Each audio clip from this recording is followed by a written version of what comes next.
अस्सलाम वालेकुम, बिस्मिल्लाहिर्रहमानिर्रहीम। माय डियर स्टूडेंट्स, आज का जो हमारा टॉपिक है वो है फोटो इलेक्ट्रिक इफेक्ट। ये वो टॉपिक है जिसने न्यू क्वांटम मैकेनिक्स की बुनियाद में बहुत अहम रोल प्ले किया है। इवन ये देखें कि चंद ऐसे फिनोमेनास थे जिन्होंने क्वांटम मैकेनिक्स की बुनियाद रखी, तो ये उनमें से एक जो है फिनोमेना है। इसको आज हम स्टडी करेंगे। तो थोड़ा सा इसका बैकग्राउंड ऐसा है कि स्टूडेंट्स, सबसे पहले जो कंसेप्ट था फोटो इलेक्ट्रिक इफेक्ट का वो दिया हर्ट्ज ने।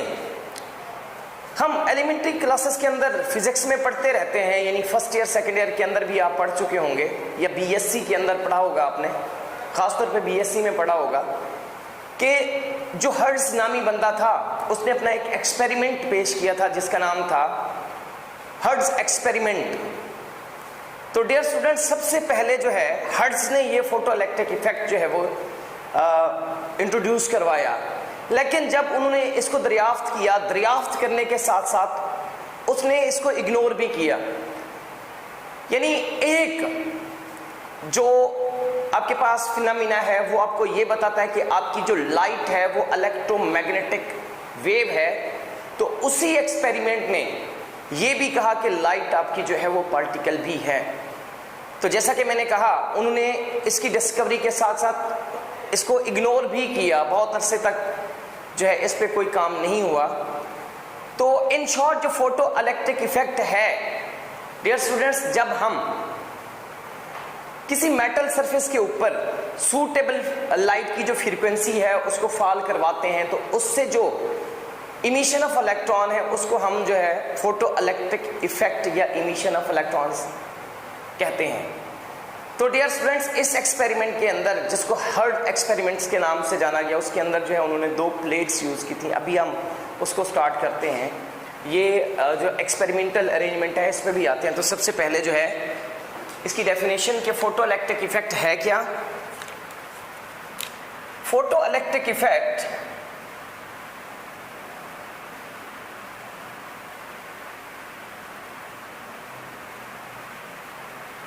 Effect is a phenomena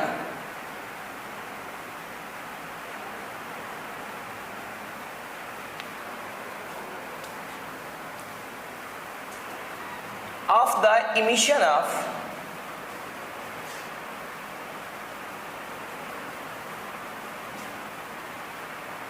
electron from the metal surface when a light of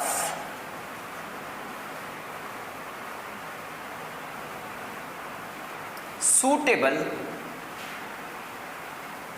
frequency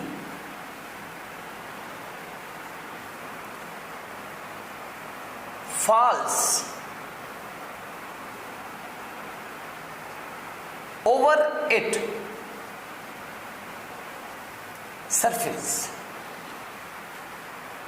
So, dear students, the minimum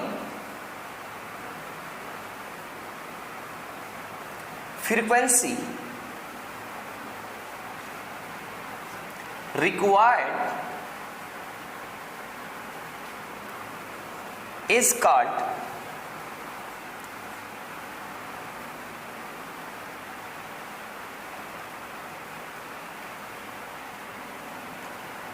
threshold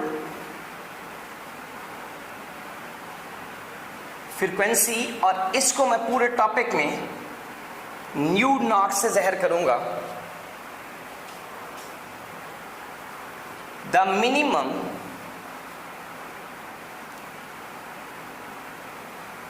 energy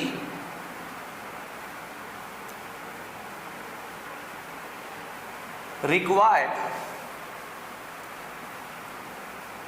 is called work function.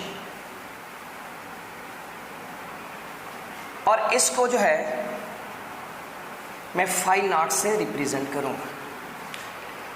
तो dear students, अभी जैसे मैंने लिखा, तो इस एक्सपेरिमेंट को समझने के लिए, इस इफेक्ट को समझने के लिए हम एक एग्जांपल कंसीडर करेंगे डेली लाइफ से, एक हम क्लासिकल मैकेनिक्स से, और एक जो है क्वांटम मैकेनिक्स से, ताकि आपको अच्छे तरीके से समझ आए।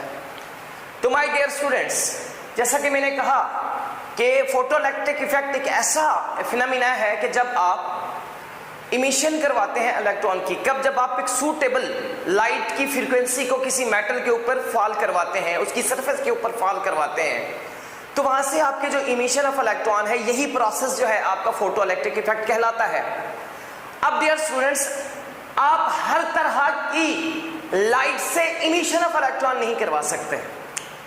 इसकी वजह हम कहते हैं कि हमारे पास कुछ एक खास किस्म की मिनिमम एनर्जी फ्रीक्वेंसी है, उस मिनिमम फ्रीक्वेंसी से कम आपको जो है ज्यादा फ्रीक्वेंसी देनी पड़ेगी, यानी ज्यादा फ्रीक्वेंसी वाली लाइट प्रोवाइड करनी पड़ेगी, तब जाके आपकी इमिशन ऑफ इलेक्ट्रॉन पॉसिबल है, अदरवाइज नहीं।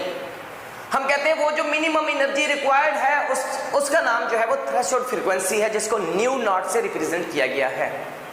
अब नीचे मैंने लिखा है कि इस प्रोसेस के लिए जो मिनिमम एनर्जी रिक्वायर है, उस चीज का नाम जो है वो है वर्क फंक्शन। तो इसको डेली लाइफ से स्टूडेंट्स ऐसे समझें, आपने नीम का दरख्त देखा है, उसके ऊपर जो है निमोनिया लगी हुई होती हैं। अब अगर आपको कहा जाए कि उससे जो है निमोनिया तोड़ के लाएं, तो आप जब जाते हैं तोड़ने के लिए, तो वहां पे देखते हैं कि 3 तरह की निमोनिया लगी होती हैं। एक वो होती है जो बिल्कुल आप हाथ लगाएंगे और आपके हाथ में आ जाएगी, दूसरी वो होती है कि आपको थोड़ी सी मेहनत करनी पड़ती है, और तीसरी वो है आप लाख कोशिश करो तब भी वो आपको जो है वो नहीं मिलती, यानी आप उसे तोड़ नहीं पाते। तो अब डियर स्टूडेंट्स, ये तो थी डेली लाइफ। अब जो है अगर मैकेनिक्स की बात करें उसमें, तो हम कहते हैं कि इलेक्ट्रॉन्स भी, हमें उस इलेक्ट्रॉन से गर्ज है जो बिल्कुल आराम से सूटेबल फ्रीक्वेंसी ऑफ लाइट से जो है वो इमिट आउट हो सके। तो डियर स्टूडेंट्स, इसको एक और आसान एग्जांपल से मैं आपको समझाता हूं डेली लाइफ से। आपकी ये जैसे क्लास है, अब क्लास के अंदर 7 से 8 रोज बैठी हैं, अगर लास्ट वाले वो जो आप बैठे हैं, आपको मेरा लेक्चर समझ अगर नहीं आ रहा, सपोज अगर आपको मेरा लेक्चर समझ नहीं आ रहा, तो आप बोरिंग हो रहे हैं, बोर बैठे हुए हैं, और आप सोच रहे हैं कि आपको कोई एक्सटर्नल एनर्जी मिले और आप यहां से भाग जाएं, यानी कोई एक्सटर्नल बंदा आपको आके ये कहे, ओ भाई साहब आप यहां क्या कर रहे हैं, जो सर हैं, जो लेक्चरर साहब हैं, वो तो इन बच्चों को पढ़ा रहे हैं, उनका फोकस ही आप तक नहीं है, तो आपका यहां पे होना जो है वो बेसूद है, ऐसा करेंगे आप यहां से चले जाएं। तो वो आसरे में बैठा होता है और उस फ्रेंड को कहता है चलो यार मैं चलता हूं, मुझे वैसे भी समझ नहीं आ रही। तो इसी तरह स्टूडेंट्स, एटम अपना मेटल्स के अंदर जो इलेक्ट्रॉन्स होते हैं वो भी इसी तरह होते हैं। कुछ जो है वो मोस्ट लूजली बॉन्डेड होते हैं, कुछ जो है वो उससे ज्यादा क्लोज बॉन्डेड होते हैं, और कुछ जो है वो और मजबूती से जो है वो जुड़े होते हैं। हमें उस वाले इलेक्ट्रॉन से गर्ज है जो मोस्टली लूजली बॉन्डेड है, कि जैसे ही हम उस पे सूटेबल लाइट गिराएं और वो वहां से जो है वो क्या करे, इमिट आउट हो जाए। तो डियर स्टूडेंट्स, ये है हमारे पास एक्सपेरिमेंटल अरेंजमेंट। यहां पे देखिए तो सबसे पहले ये आपको ट्यूब नजर आ रही है, ये है एवोकेटेड ग्लास ट्यूब। एवोकेटेड ग्लास ट्यूब का क्या मतलब है कि इसके अंदर जो है एयर प्रेजेंट नहीं है, यानी ये वैक्यूम है। क्लियर? अब यहां पे ये जो 2 इलेक्ट्रॉन्स नजर आ रहे हैं, एक ये और एक ये, इसका नाम जो है ये कलेक्टर है और इसका नाम जो है ये इलेक्ट्रोड है, सॉरी एनोड है। ये जो है एनोड है और इसी पे हमारी जो है लाइट ने फॉल करना है। कहां से? यहां पे देखें ये जो एस लगा हुआ है, इसका नाम है monochromatic source of light. Mono का क्या मतलब है? मोनो होता है सिंगल, क्रोमेटिक का क्या मतलब होता है? कलर। यानी हम यहाँ पे इमिशन ऑफ इलेक्ट्रॉन के लिए सिर्फ एक कलर वाली लाइट को ही यूज करेंगे। Is that clear? अब हम कहते हैं कि यहाँ पे monochromatic source of light use की गई है। जैसे लाइट इस वाले एनोड में निकलेगी तो यहाँ से इलेक्ट्रॉन ने इमिट आउट होना है, और यहाँ पे ये जो इलेक्ट्रोड है जिसको मैंने क्या कहा हुआ है, कलेक्टर है, ये कलेक्टर है, एक्सेप्टर है, रिसीवर है, आप कुछ भी कह सकते हैं। तो यहाँ से देखें तो फिर यहाँ पे जो है हमने एमीटर लगाया हुआ है। तो डियर स्टूडेंट्स, ये एमीटर जो है वैसे हम समझते हैं कि जो हमारे पास करंट होता है उसको मेजर करने के लिए हम एमीटर यूज करते हैं। अंडरस्टूड बात है। अगर छोटे से छोटा करंट आपके पास हो तो उसको आप मिली एम्पेयर में मापते हैं, यानी मिली एम्पेयर यानी मिलीमीटर से मिली एमीटर से नापते हैं। अगर उससे भी आपको कहा जाए कि बिल्कुल मरा हुआ करंट है तो उसको आपके इंस्ट्रूमेंट से मेजर करेंगे। तो वहाँ यहाँ पे मैंने लिखा हुआ है कि वो माइक्रो एमीटर होता है जो मरे से मरा करंट जो है वो आपको कैलकुलेट करके देता है। और यहाँ पे जो है वोल्ट मीटर है। वोल्ट मीटर क्या काम करेगा? एनोड और कलेक्टर के दरमियान पोटेंशियल डिफरेंस को कंट्रोल करेगा। अब यहाँ से ये देखें, यहाँ पे ये जो मैंने रियोस्टेट लगाया हुआ है डियर स्टूडेंट्स, और इसको मैंने ये जो एनोड है पॉजिटिव टर्मिनल से कनेक्टेड है, इट मींस इस पे पॉजिटिव चार्ज है। और ये जो कलेक्टर है ये नेगेटिव बैटरी के नेगेटिव टर्मिनल से जो है वो कनेक्टेड है। आप कह सकते हैं कि कलेक्टर पे जो है वो नेगेटिव चार्ज है। आगे चल के मजीद इसकी एक्सप्लेनेशन आएगी। तो डियर स्टूडेंट्स, ये जो रियोस्टेट है इसको डेली लाइफ से आप कैसे समझ सकते हैं? हम कहते हैं जो रियोस्टेट है, जैसे आपके घर में पंखा है, जैसे ये पंखा लगा हुआ है, तो वो जो रेगुलेटर लगा हुआ है, इस रेगुलेटर को जो आप अपनी मर्जी से स्पीड को ज़्यादा या कम कर सकते हैं, तो ये भी आप वोल्टेज को जो है वो ज़्यादा या कम किस से करेंगे? रियोस्टेट से करेंगे। तो अब डियर स्टूडेंट्स, हम कहते हैं the emitted electron, the electrons emitted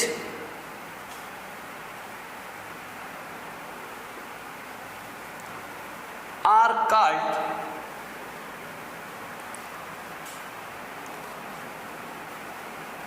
photoelectrons,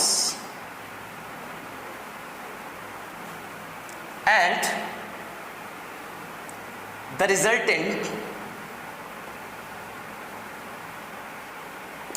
current is called photocurrent।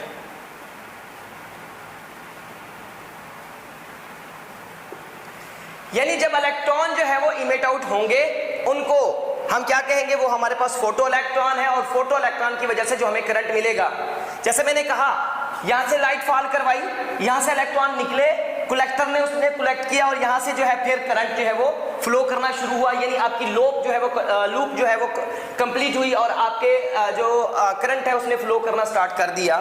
वो करंट जो है हम कहते हैं वो फोटो करंट है। अच्छा, हम ये देखेंगे कि इस फोटो करंट के ऊपर जो आपके पैरामीटर्स हैं उनका क्या इफेक्ट है।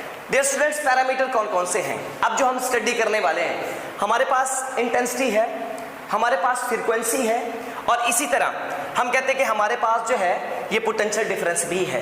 यानी तीन तरह के जो पैरामीटर्स हैं वो फोटो करंट के ऊपर क्या इफेक्ट अपना छोड़ते हैं, उसको अभी हमने स्टडी करना है। उसके बाद फिर ऑब्जर्वेशन पे आएंगे। तो डियर स्टूडेंट्स, अब ये देखना है हमने कि ये जो हमारे पास पैरामीटर्स हैं इनका फोटो इलेक्ट्रिक इफेक्ट पे असर क्या होता है। पहले मैंने ये बताया कि हमारे पास जो है फोटो इलेक्ट्रिक इफेक्ट होता क्या है, फिर टोटल जो एक्सपेरिमेंटल अरेंजमेंट है, एक्सपेरिमेंटल सेटअप मैंने आपको समझाया। अभी हम ये देखेंगे जो हमारे पास पैरामीटर्स हैं उनकी वजह से जो फोटो करंट हमें मिलेगा उस पर क्या इफेक्ट होगा। नंबर 1, जैसे मैंने लिखा, इंटेंसिटी है, फ्रीक्वेंसी है, या इसी तरह पोटेंशियल डिफरेंस है। हम कहते हैं कि इंटेंसिटी का क्या इफेक्ट होगा। अब मिसाल के तौर पे इंटेंसिटी को आप ज़्यादा करें या कम करें।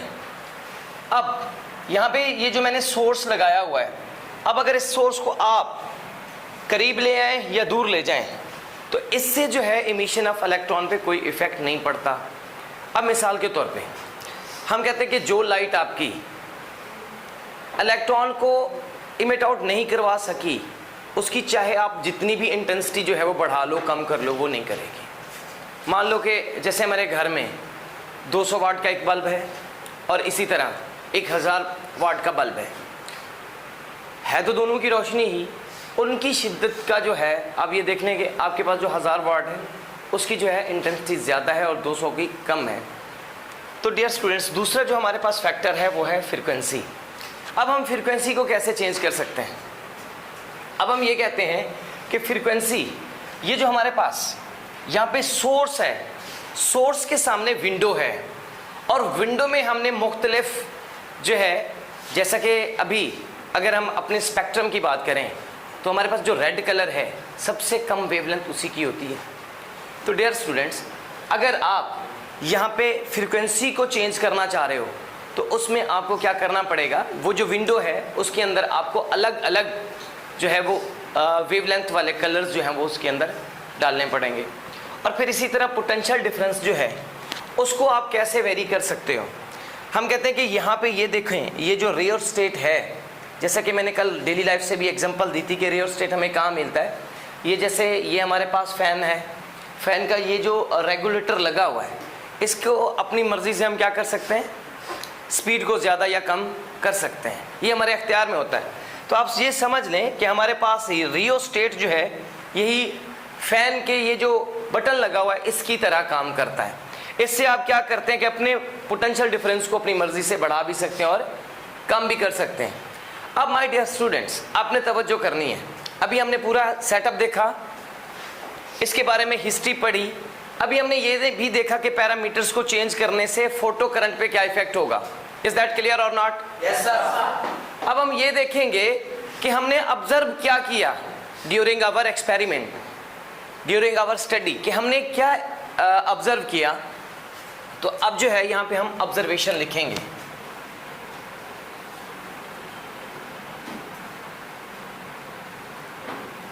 Observation. So my dear students, सबसे पहले हम कहते हैं कि हमारे पास जो इमिशन ऑफ इलेक्ट्रॉन है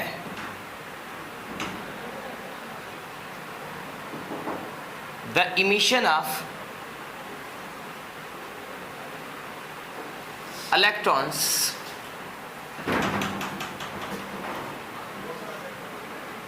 इज एन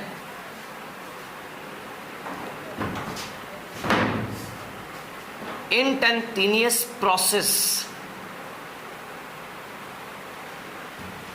अब इंस्टेंटेनियस प्रोसेस का क्या मीनिंग्स हैं वो सुने। हम कहते हैं कि हमारे पास मिसाल के तौर पे फुटबॉल है, इधर तवज्जो करें। हम कहते हैं कि हमारी डेली लाइफ से अगर एग्जांपल लेना चाहें, फुटबॉल है, फुटबॉल को मान लो कि आपने किक मारी और फुटबॉल चल पड़ी। ऐसा हो कि अगर आप फुटबॉल को किक मारे और 2 मिनट के बाद चले, ऐसा है? ऐसा नहीं है। तो इस चीज का नाम है, जैसे ही आप फुटबॉल को किक मारेंगे तो वो चल पड़ेगी। इस चीज को हम कहते हैं कि ये इंस्टेंटेनियस प्रोसेस है। Is that clear or not? तो next one is there is a minimum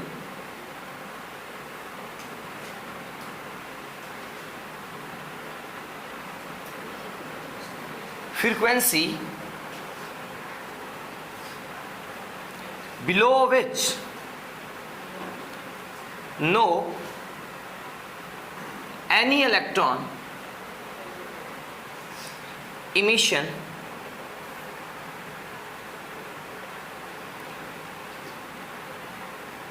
take place whatever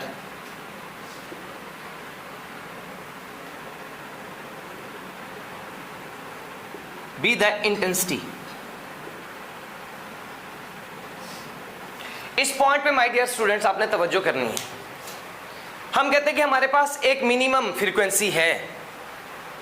अगर आप इलेक्ट्रॉन को किसी मेटल सरफेस से इमिट आउट करवाना चाह रहे हैं तो आपको कम से कम इस मिनिमम फ्रीक्वेंसी से ज्यादा फ्रीक्वेंसी वाली लाइट लानी पड़ेगी। अगर आपके पास इस मिनिमम फ्रीक्वेंसी से बिलो वाली फ्रीक्वेंसी वाली लाइट है तो आप कभी भी इलेक्ट्रॉन को इमिट नहीं करवा सकते। Is that clear? तो अब हम कहते हैं कि अगर आप जितनी भी अपनी मर्जी से इंटेंसिटी बढ़ा लो तो इमिशन ऑफ इलेक्ट्रॉन पे कोई असर नहीं पड़ेगा। जैसा कि पहले मैंने डेली लाइफ से एग्जांपल दिया, आपके घर में 200 वाट है या 1000 वाट वाला बल्ब है, रोशनी जितना भी तेज कर लो कम कर लो, इमिशन ऑफ इलेक्ट्रॉन पे कोई इफेक्ट नहीं पड़ेगा। तो तीसरा पॉइंट है माय डियर स्टूडेंट, हम कहते हैं the photo current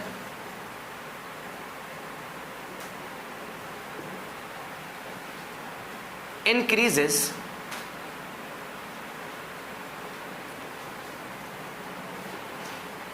with increase in intensity, which means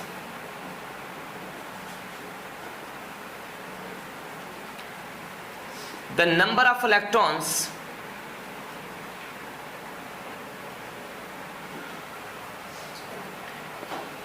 emitted depends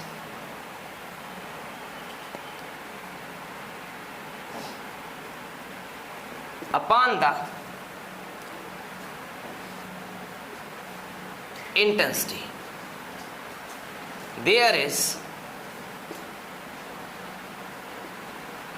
no change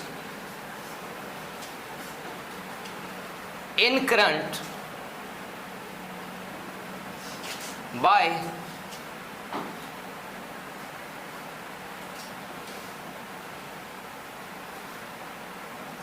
changing frequency.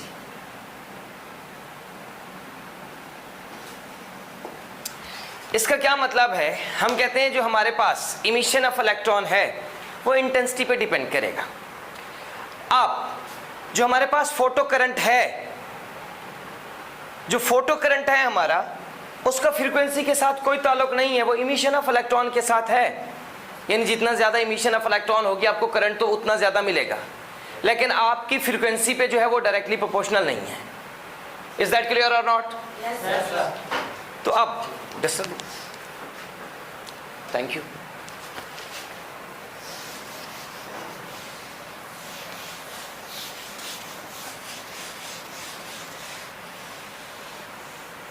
अब जो है डियर स्टूडेंट, जैसा कि ये एक्सपेरिमेंटल सेटअप है, मैंने आपको समझाया कि यहां से जैसे ही आप लाइट फॉल करेंगे एनोड पे पड़ेगी तो यहां से इलेक्ट्रॉन ने इमिट आउट होना है। तो इलेक्ट्रॉन जो है वो एक किस्म के नहीं होते।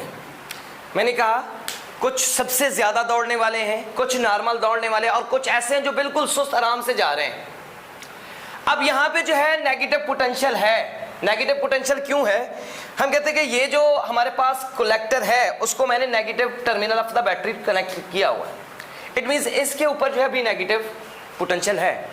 अब आप खुद गौर करें, इस पे भी नेगेटिव पोटेंशियल है और इलेक्ट्रॉन पे भी नेगेटिव चार्ज है, तो ये तो रिपेल करेगा, करेगा कि नहीं करेगा? Same charges always repel each other.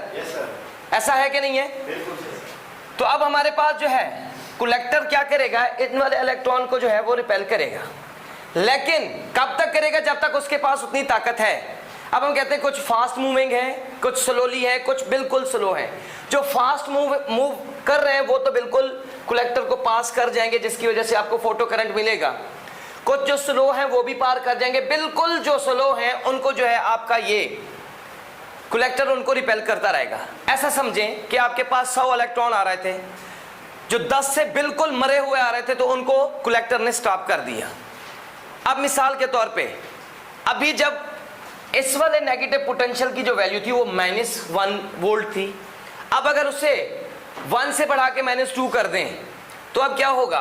अब मजीद अब इसके पास ताकत ज्यादा हो गई है, तो ये ज्यादा इलेक्ट्रॉन्स को क्या करेगा? रिपेल कर सकता है।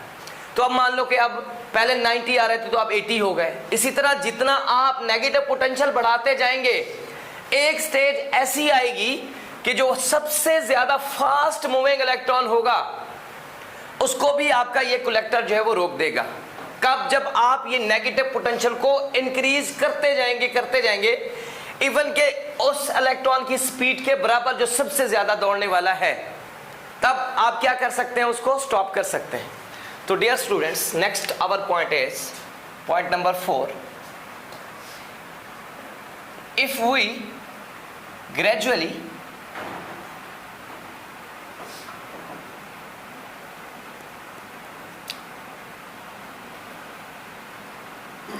increase the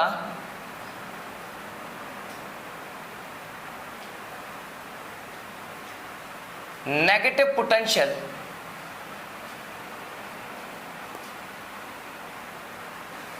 of the collector,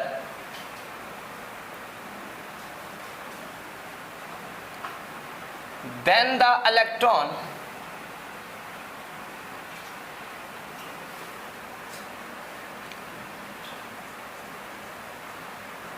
reaching to the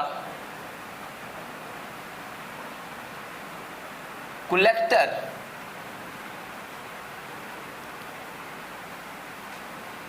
becomes 0 and there is no photo current. अब देखें, जैसे ही इमिशन ऑफ इलेक्ट्रॉन रुक जाएगी तो करंट मिलेगा? नहीं मिलेगा ना। No sir. क्यों? हम कहते हैं कि हमारा जो करंट है वो इमिशन ऑफ इलेक्ट्रॉन पे डिपेंड कर रहा है। Is that clear? Yes sir. तो अब हम कहते हैं this negative potential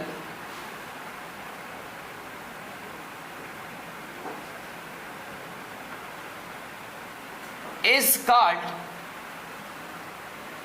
stopping potential।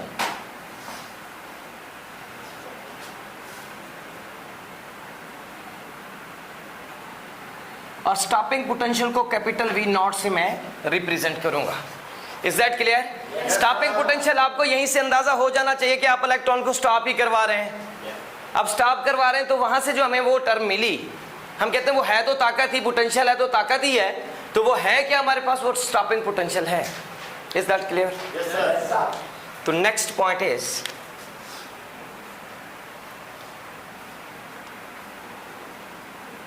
if we increase the frequency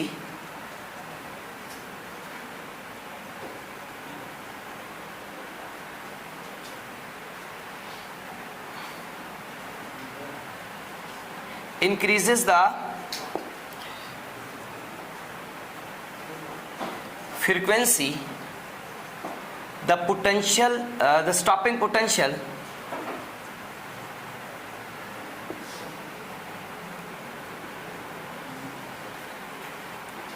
increase,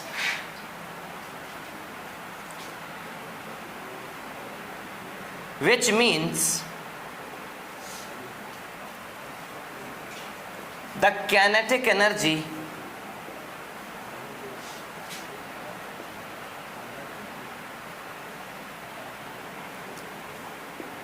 of the emitted electron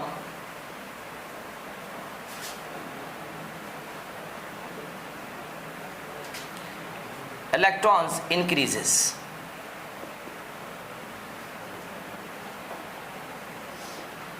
okay, हम कहते हैं कि डायरेक्ट रिलेशन है, आपके पास जितना ज्यादा फ्रीक्वेंसी होगी इट मींस जो इलेक्ट्रॉन की काइनेटिक एनर्जी है वो उतना ज्यादा होगी। Is that clear? Yes sir. अब जो हमारा लास्ट पॉइंट है वो है पॉइंट नंबर 6। हम कहते हैं देयर इज नो इफेक्ट या there is no any effect on potential difference due to change intensity. हम कहते हैं इंटेंसिटी को आप जितना बढ़ा लो पोटेंशियल डिफरेंस पे कोई इफेक्ट नहीं पड़ेगा। क्यों? इसकी वजह हम कहते हैं जो इलेक्ट्रॉन की काइनेटिक एनर्जी है वो डिपेंड ही नहीं करती इंटेंसिटी ऑफ सोर्स पे। Yes sir. ये पॉइंट क्लियर रहेगा? तो यहां पे मैं लिखता हूं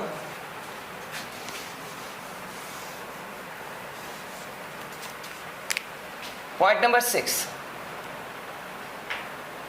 there is no any effect on stopping potential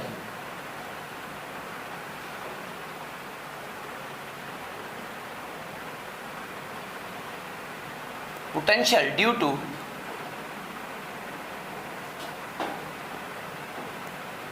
change in intensity,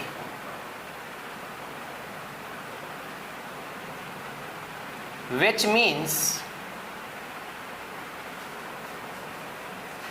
the kinetic energy of the electrons